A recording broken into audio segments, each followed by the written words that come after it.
Amis téléspectateurs, bonjour. Nous sommes sur le plateau de Face à l'Afrique.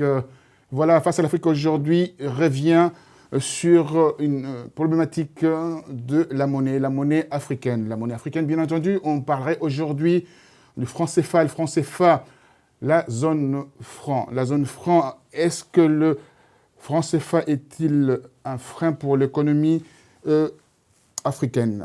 Pour en parler, nous avons sur ce plateau deux intervenants de qualité, de marque. À ma droite, M. Anissé Mobé, qui est chercheur en sciences sociales, co-auteur de plusieurs publications universitaires. À ma gauche, nous avons M. Bo Lassiné Keïta, qui est président de GNB, Guinée Nova Business, qui fait de la promotion d'entrepreneuriat, également de l'innovation et de la créativité. Alors, pour la créativité, dites-nous, monsieur Lassiné, bonjour à vous d'ailleurs. Bonjour. Alors, dites-nous, monsieur Lassiné, le franc CFA pour vous, ça vous sert pour faire des transactions? Bon, en fait, mon pays, la Guinée, n'est pas un pays de franc CFA. De la zone franc CFA, vous avez une monnaie locale, bien entendu. Voilà, nous avons une monnaie locale, Dieu merci. Mais pour la transaction, je parle au niveau de l'Afrique. Hein, oui, au niveau de l'Afrique, bien sûr. Bien sûr, nous utilisons le franc CFA, malheureusement. Malheureusement. Alors, dites-nous, pourquoi malheureusement? Pourquoi malheureusement? Parce que de son histoire jusqu'à aujourd'hui, je pense que l'Afrique devrait avoir une monnaie qui lui permet de se développer, qui lui permet d'avoir une certaine indépendance financière et économique. Et quand on sait que c'est une monnaie qu'on a, mais toute la responsabilité est au niveau de la France. Toute la responsabilité est au niveau de la France. C'est une monnaie qu'on a qui réveille encore les liens coloniaux. C'est-à-dire que c'est une monnaie coloniale, c'est une monnaie de dépendance financière et économique. C'est une monnaie d'exploitation de l'économie africaine. C'est une monnaie de la mainmise sur nos économies. Parce que toutes les trois banques centrales de France, des jeunes francs CFA en Afrique ont un dépôt, BAC, BAC, BCC, voilà. Ont, comme on appelle, des réserves de dépôt de réserve au Trésor de France ici, sur un compte au Trésor de France ici. Au niveau même du conseil d'administration, toujours la décision, la majorité, c'est toujours côté français, parce qu'il y a toujours des représentants. Oui, bien sûr, des représentants français dans ces conseils d'administration, même si il n'y a qu'au niveau, au niveau de BCC, il y a, comme on appelle ici, c'est au nombre de 8 si je ne me trompe pas. Mais dans les autres conseils d'administration, ils sont représentés par 2 personnes, 3 personnes. Mais malgré tout cela, les décisions sont prises à la majorité des voix, mais ces décisions sont toujours en faveur, comme on appelle, de l'intérêt français. L'intérêt français. Aujourd'hui, on parle de l'intérêt français. Alors, si on bascule par rapport à l'intérêt africain aujourd'hui, M. Anissé Mobé, comment voyez-vous ces francs CFA? Est-ce que c'est un frein pour l'économie africaine, comme disait Nicolas Abourou, qui est le professeur, a écrit un livre qui fait tabac aujourd'hui. Il dit, il parle de ces francs CFA, il dit dans son récit sans ambages, il dit que le franc CFA plombe irrémédiablement l'économie de 15 pays africains qui utilisent cette monnaie des singes. C'est assez dur comme posture. Oui, c'est assez dur. Je vous remercie de citer un chercheur africain pour parler de franc CFA, parce que la littérature la plus abondante, ou en tout cas la plus lue ou la plus exposée, la plus mise en valeur, a été pendant trop longtemps, malheureusement, celle de Français ou des étrangers européens dits spécialistes. On a rarement mis en évidence les travaux accomplis par des chercheurs africains, des économistes. Il y a celui-là que vous venez de citer, il y en a d'autres, Demba, Diallo, Sanou Mbaye, qui ont aussi énormément travaillé sur ces dossiers. Et puis un autre chercheur qui est à Montpellier, qui a collaboré à un numéro spécial de la revue politique africaine qui a abordé toutes ces questions-là. Donc ça, c'est mettre en valeur ce que les Africains eux-mêmes pensent de tout cela. Il faudrait peut-être maintenant élargir aux sociétés civiles, parce que ce sont les premiers à être les victimes de ce qu'on a appelé la dévaluation. Deuxième observation, le franc CFA, c'est quoi? C'est le franc de la communauté financière d'Afrique, depuis 1960. Une franc coloniale, si on veut. Mais avant 1960, franc CFA voulait dire franc des colonies françaises d'Afrique. Ouais, le franc colonial. Dans les cultures africaines, les appellations revêtent souvent des significations qui donnent un sens significatif aux réalités auxquelles renvoient les dénominations. Donc, vous voyez, de la colonisation à l'indépendance, on garde les mêmes sigles. Pour les Africains, ce n'est pas anodin. Deuxièmement, dès le départ, le franc CFA obéit à une rationalité beaucoup plus politique, géoéconomique qu'à une rationalité économique. Rappelons que c'est le général de Gaulle qui crée le franc CFA en 1945, à la suite un peu de la conférence de Brazzaville au janvier-février 1944, où la France, notamment de Gaulle, affirme la volonté inébranlable de la France de ne pas décoloniser. Les gens oublient souvent, on fait d'ailleurs des confusions en croyant que les processus d'indépendance des colonies africaines sont partis de la conférence de Brazzaville. C'est archi faux. Au contraire, dans la conférence de Brazzaville, la France veut contrer les visées américaines soupçonnées de pouvoir procéder, en tout cas, accélérer l'accession à l'indépendance des colonies, de toutes les colonies, puisque les États-Unis eux-mêmes n'ont plus de colonies. Et deuxièmement, cette logique, cette rationalité géopolitique, géoéconomique va amener la France, en 1957, on l'oublie aussi, à intégrer, contre l'avis de l'Allemagne, mais soutenue par la Belgique, à intégrer les anciennes colonies françaises et belges dans les traités de Rome. Donc, ce qu'il faut souligner, c'est ça, au point d'ailleurs que cette même mise qu'on a évoquée tout à l'heure fait que, en 1958, la Guinée de Sékou Touré refuse d'entrer dans cette communauté-là. Et aussi les Togo de Silvio Olympio, qui sera assassiné en 1963.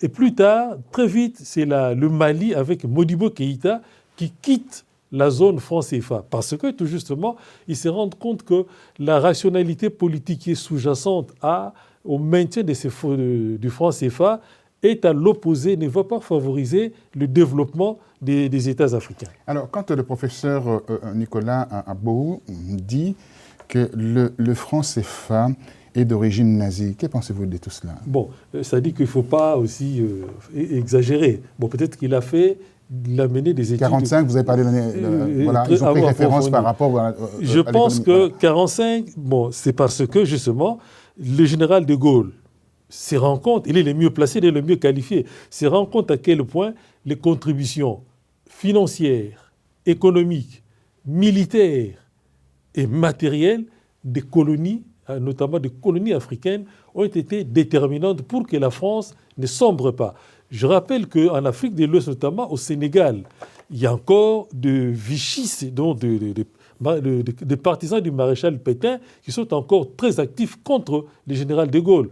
Et c'est nous, Afrique centrale, qui avons offert à la France libre son premier territoire, notamment la capitale, Brazzaville. Donc, compte tenu de toutes ces contributions, le général de Gaulle ne pouvait pas, dans la logique d'un pays qui veut jouer un rôle de grande puissance, ne pouvait pas ne pas créer le franc CFA. Alors, quand on écoute M. Anissimobé, on peut dire il excuse un tout petit peu la France par rapport à la création de ces zones francs. Et on voit à travers la gestion des entreprises au niveau de l'entrepreneuriat, ça pose un frein au niveau de l'économie. On a vu, il y a eu la dévaluation. Après la dévaluation, beaucoup d'entreprises ont été complètement fermées.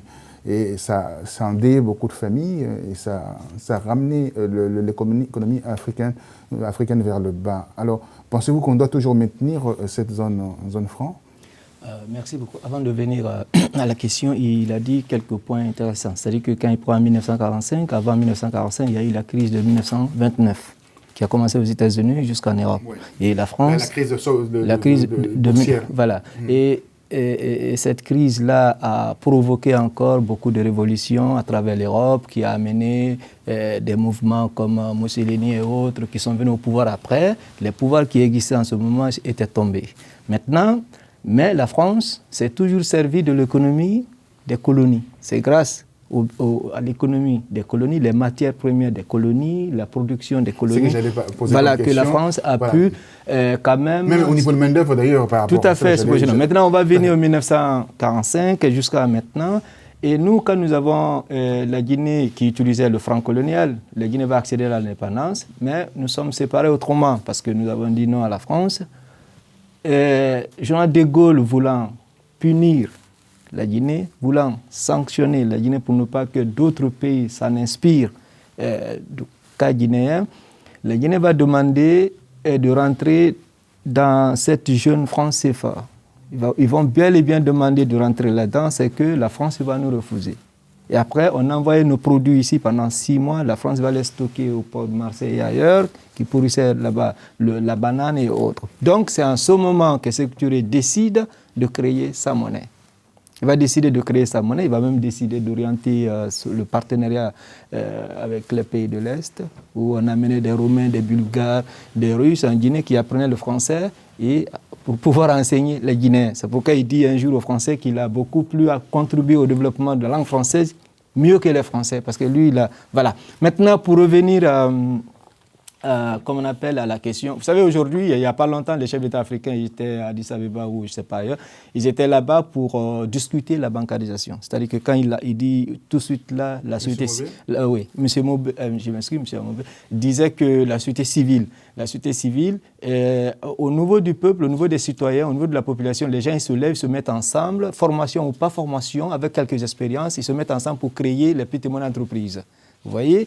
Maintenant, au niveau africain, dans nos pays, la plupart de ces banques-là, ce sont les banques françaises, les banques étrangères. Aujourd'hui, est-ce qu'il y a possibilité pour des petites moyennes entreprises d'aller, comme on le fait ici, d'aller s'endetter ou dans une banque, demander de crédit, c'est-à-dire que comme on appelle, le crédit de consommation pour pouvoir créer, comme on appelle, les entreprises pour se développer. Je pense que cette injection financière au niveau de l'économie en Afrique, je ne pense pas que ces banques-là nous facilitent. Donc, le cas de franc CFA, moi, je pense que si les pays africains avaient la possibilité de se donner une monnaie que eux-mêmes pouvaient contrôler, parce qu'on a énormément de spécialistes et techniciens qui nous permettent aujourd'hui d'avoir notre propre monnaie. Nous avons assez de ressources ou de potentialités économiques pour soutenir notre monnaie, pour avoir nos banques et soutenir notre monnaie. Alors, Monsieur Mobé, quand le chercheur, je rentre toujours au niveau des chercheurs africains, Joseph Poemi, vous connaissez, dit dans son livre intitulé « Servitude et liberté », il affirme le franc CFA n'est qu'un instrument de répression monétaire. Qu'est-ce qu'on peut penser à tout cela par rapport à cette question? Je n'ai pas compris la question. J'ai compris, bien entendu, mais essayez de nous détailler cela. Bon, oui. D'abord, tout à l'heure, je n'ai pas excusé la France. Bien au contraire, j'ai essayé d'expliquer. Souvent, ce que la presse, la grande presse, n'ose pas toujours dire. Par exemple, je complète ce que vient de dire notre ami Keïta. Quand la Guinée a créé sa propre monnaie, là aussi beaucoup de gens ne le savent pas, la France a créé de la fausse monnaie pour saboter l'économie guinéenne. Bien sûr. Voilà. Je vais en venir après. Bon. Alors, deuxièmement, la servitude des États ou des élites, parce qu'il faut toujours distinguer quand vous parlez de l'Afrique est une multiple, diverse. Ouais. Je pense que, par exemple, quand il a été question de la dévaluation du franc CFA, on a fait semblant d'être surpris. C'était malheureux, parce que c'était tout sauf une surprise, dans la mesure où ça a été annoncé, en tout cas, puisque ça a été notamment l'application de ce qu'on a appelé la doctrine d'Abidjan ou la doctrine Balladur. C'est-à-dire que, pour la France, les États africains qui ne respectaient pas les conditionnalités du FMI ou de la Banque mondiale ne pouvaient plus prétendre à un appui français. Donc, ce qui veut dire que la France a fait une option, la construction européenne, et donc aussi, c'est-à-dire l'alignement sur d'abord, la coopération au développement va s'orienter beaucoup plus vers l'Europe de l'Est que vers l'Afrique subsaharienne. Et en même temps aussi, cette dévaluation a profité aux élites africaines, à certaines élites, parce qu'ils commençaient à bénéficier à ce moment-là d'une double protection, à la fois les trésors français et aussi les FMI, c'est-à-dire tous ceux qui étaient considérés comme des bons élèves du FMI et de la Banque mondiale. C'était la garantie de comment dirais-je, d'une pérennité au pouvoir. Donc oui, le chercheur a tout à fait raison, mais alors il faudra maintenant s'organiser, faire preuve de beaucoup d'intelligence, notamment d'intelligence économique. Vous allez en parler la semaine prochaine. Oui, il est temps de faire preuve d'intelligence économique. Je pense que la dévaluation aurait dû servir de levier, d'occasion pour que les Africains puissent utiliser des ressources africaines d'une réflexion endogène. Comment, après 30 ans, puisque les francs CFA, c'est non seulement une mainmise sur les économies, comme on l'a dit, mais surtout aussi, c'était une source d'enrichissement du trésor français. Parce que les réserves que la zone franc CFA avait au trésor français, alors qu'au départ, il n'était tenu que de juste 20%, mais on a atteint parfois plus de 110%. Mais évidemment, les trésors français avaient tous les moyens de pouvoir acheter des bons de trésor pour, cette fois-ci, rembourser le propre déficit français. Donc, il y a suffisamment, le franc CFA a suffisamment engrangé une masse d'argent qui devrait servir à une véritable politique au développement, mais cela veut dire qu'il y a des convergences économiques. Il y a des pays qui appartiennent à la zone franc CFA, mais il n'y a pas de convergence économique entre ces pays-là. Donc voilà, tout cela fait qu'on revient à ces constats qu'a adressé les chercheurs que vous avez évoqués, mais maintenant, il faut aller plus loin que le simple constat. Alors, au niveau du constat, on fait le constat aux yeux sur le terrain, on regarde les entreprises qui évoluent en Afrique, tous unanimes, ils sont tous unanimes en disant que voilà, il faut évacuer cette monnaie, il faut créer une monnaie africaine. Voilà. Pourquoi tous les entrepreneurs, hommes d'affaires sont unanimes qu'il faut évacuer cette monnaie? C'est-à-dire qu'on peut rentrer dans tous les détails techniques, on peut rentrer dans tous les détails techniques, économiques et financiers, mais l'essentiel c'est quoi? C'est-à-dire que le fond du problème, c'est quoi? Tout ce mécanisme technique, tout ce mécanisme financier et économique se résume à quoi? C'est une simple question d'exploitation.